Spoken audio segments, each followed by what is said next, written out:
In this video class, you are going to learn one more type of gene interaction. In the beginning of this chapter, we studied about the gene interactions are two types. It is called as allelic interaction and non-allelic interaction. In the case of allelic interaction, we studied incomplete dominance, codominance, lethal genes, isn't it? Now we are going to continue about non-allelic interaction, which is also called as intergeneric gene interaction. Intergenic interaction. In a chromosome, genes are arranged in a linear order. The place where the gene is located is called locus, plural form loci.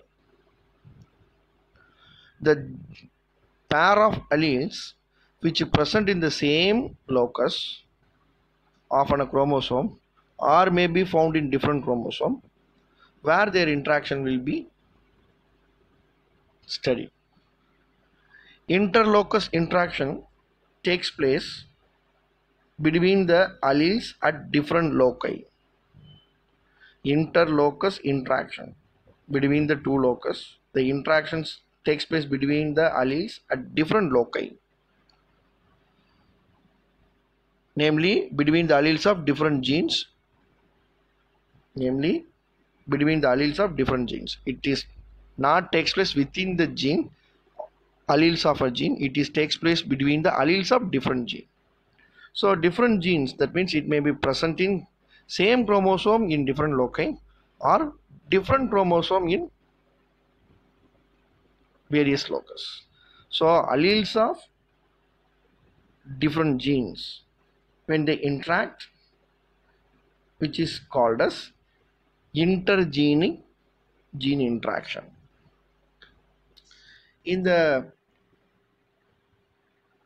previous class, where we studied intragenic or allelic interaction, alleles of the same gene when they interact, incomplete dominance, Mirabilis jalaba, in which we studied about incomplete dominance. It is also called blending inheritance. The phenotypic ratio, genotypic ratio is same. It was first studied in 4 o'clock plant called Mirabilis jalapa, in which color of the flower is not dominant over one another. Its phenotypic ratio, genotypic ratio in the F2 generation is 1:2:1, and also it is studied in Snapdragon Antirrhinum majors. The same phenotypic ratio 1:2:1 was obtained. Codominance also we studied, in which cotton plants. In human being, it is ABO blood group system, in which the phenotypic ratio is 1:2:1. But intergeneric or non-allelic interaction, which it takes place in different. So between the alleles of two different genes present in the same chromosome or in different chromosome, the interaction is taking place. Based on the nature, intragenic interactions, in which several types were studied. We are going to study dominant epistasis in fruit color, okay, of summer squash. We are going to study, and also many other types are given in the table. You can see the fruit color in summer squash, recessive epistasis, flower color of Antirrhinum species, duplicate genes with cumulative effect, fruit shape in summer squash, it's nothing but cucumber, okay. And the next, complementary gene interaction, flower color in sweet peas, it is called Lathyrus odoratus, studied by William Betson and Reginald Punnett in this plant. If you observe where the mental diabetic cross ratio, what is the diabetic cross ratio? 9:3:3:1, but it was not that. 16 phenotypes, 16 individuals are produced, and the phenotypic ratio of the diabetic causes 9:3:3:1. Here the 9:3:3:1 is modified into different phenotypic ratio. Supplementary gene interaction studied in color of maize 9:3:4. Inhibitory genes and duplicate genes in plants were studied. Okay, so the phenotypic ratio of the various epistatic interaction in intergenic interaction was given.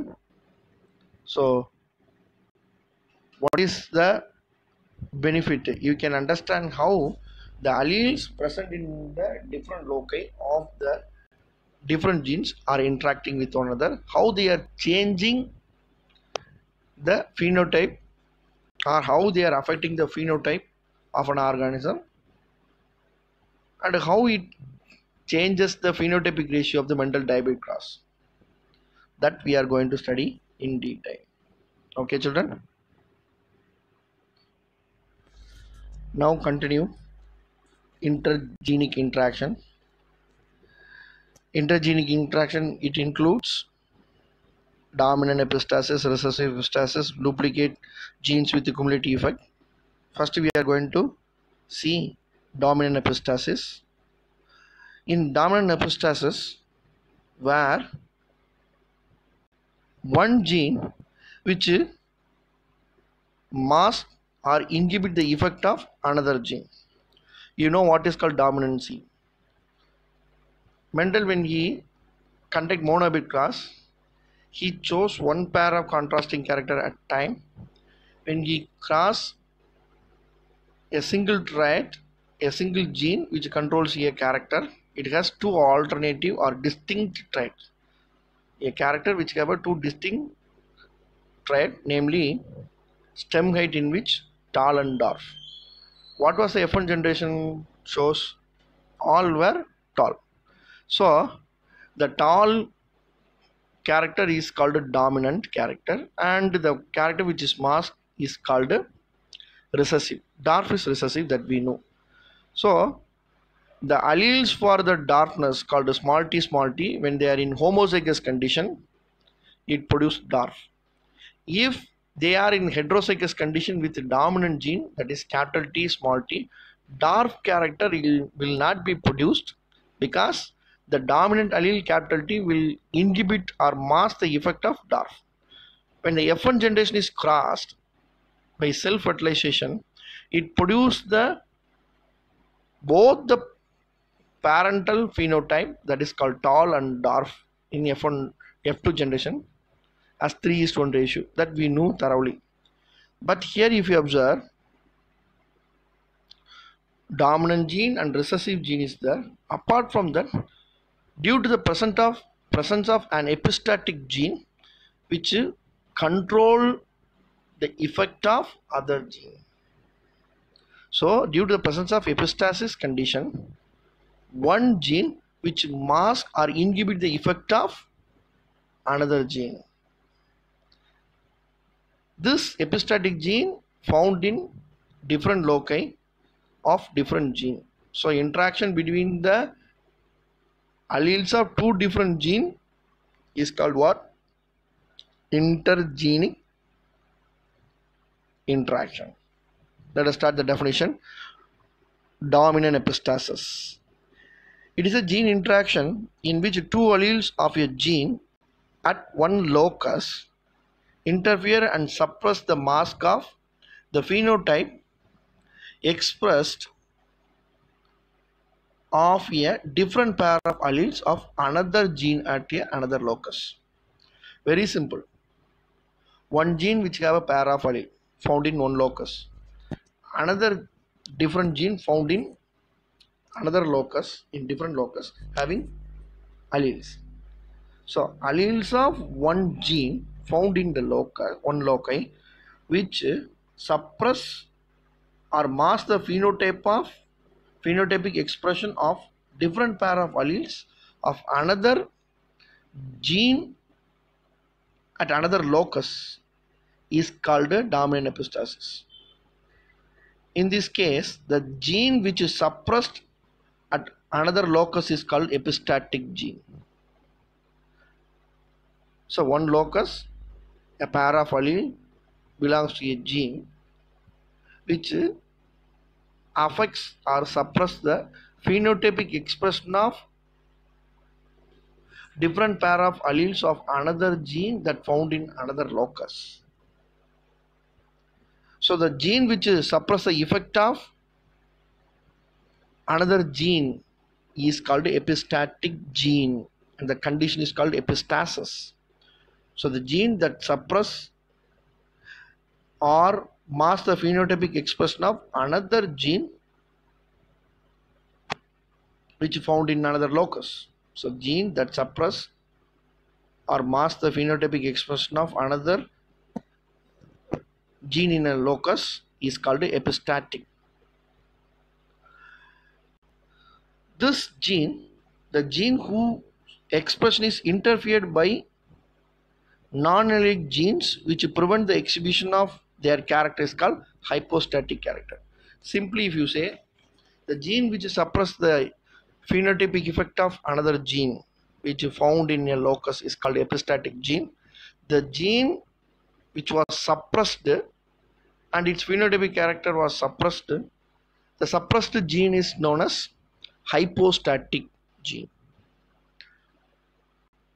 Hypostatic gene always suppressed by epistatic gene. So epi means superior, hypo means inferior. Keep remember. So in this epistatic epistasis, a pair of alleles of a gene present in a locus which affects the phenotype of another pair of alleles of a gene in the different loci is called epistasis. The gene which masks the effect of phenotype of another organ is another gene is called as gene in a locus is called as epistatic gene. The gene which suppressed its phenotype, the gene whose phenotype is suppressed, the particular gene is called a hypostatic gene. When both the genes are present together, the phenotype is determined by epistatic gene, not the hypostatic gene. In this epistasis, dominant epistasis was studied first in summer squash plant, in which color of the fruit. There are three types of color of the fruits was observed in this summer squash, that is called white color fruit, yellow color fruit and green color fruit. Due to the presence of the epistatic gene, the color of the fruit was determined. In summer squash plant, for example, the summer squash plant, here you can see the slide, dominant epistasis. In the summer squash plant, the fruit color locus has a dominant allele that is called capital W. There are three colors in the fruit of summer squash was studied in dominant epistasis. It was controlled by the particular gene. Here the epistatic gene is capital W, which produce the white color. It's a dominant allele, which the dominant allele W for which the white color, and the recessive allele is small w for the color of the fruit. If the dominant allele, that is called epistatic allele, that masks the expression of any color, it does mean what? If the epistatic allele which is dominant called a capital W is present in genotype of any summer squash plant, its color will be always white. Always white. The yellow and green color of the fruit will be suppressed. Okay. In another locus, the hypostatic allele called capital G is present. The capital G, the hypostatic allele, will not produce yellow color if the epistatic gene W is present. So the dominant allele W, which is epistatic, which does not allow the expression of hypostatic gene, that is called G. So hypostatic allele G will not produce the color called yellow, okay, the color called yellow, if the dominant allele W is present. And the double recessive gene is called as small g and small w. So the recessive allele G, which produce the green color fruit, if both the epistatic gene called W as well as a hypostatic gene called hypostatic allele called G, both were absent. So hypostatic gene is not present, epistatic gene is not present, then only the recessive color of the fruit called green will be produced. Green will be produced.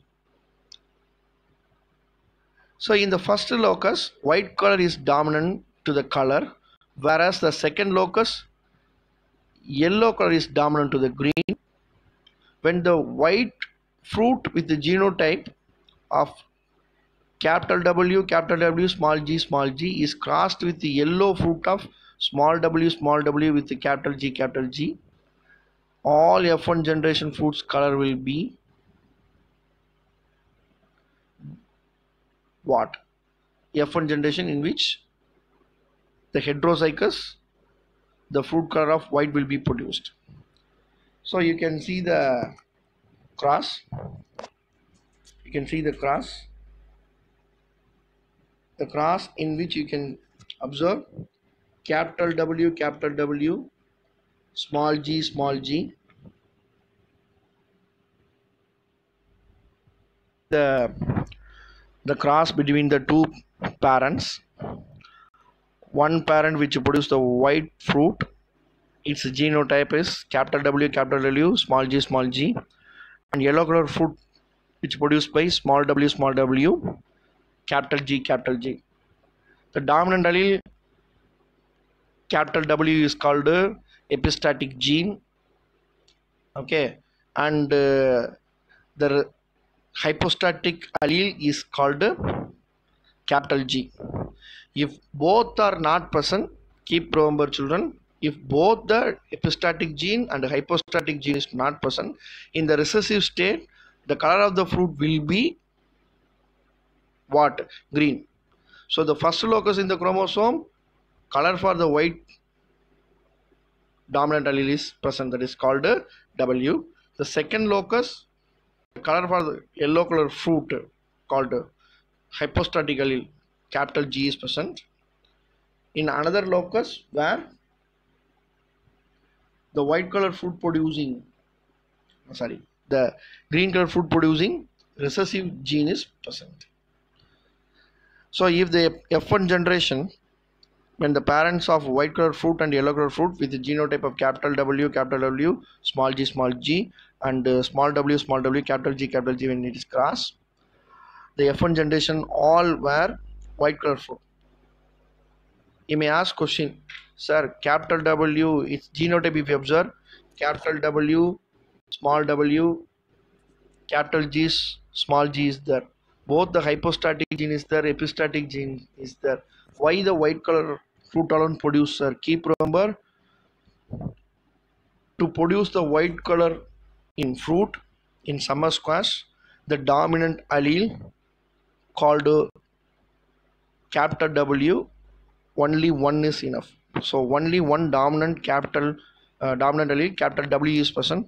Definitely the color of the fruit will be white, since it is a epistatic gene. So the phenotype of the F1 generation is, the fruit color is always white because of the dominant allele which is epistatic called W. All were white color fruits. F1 generations are self-fertilized. They produce 4 different types of gametes. capital W, capital G, capital W, small g, small w, capital G, small w, small g.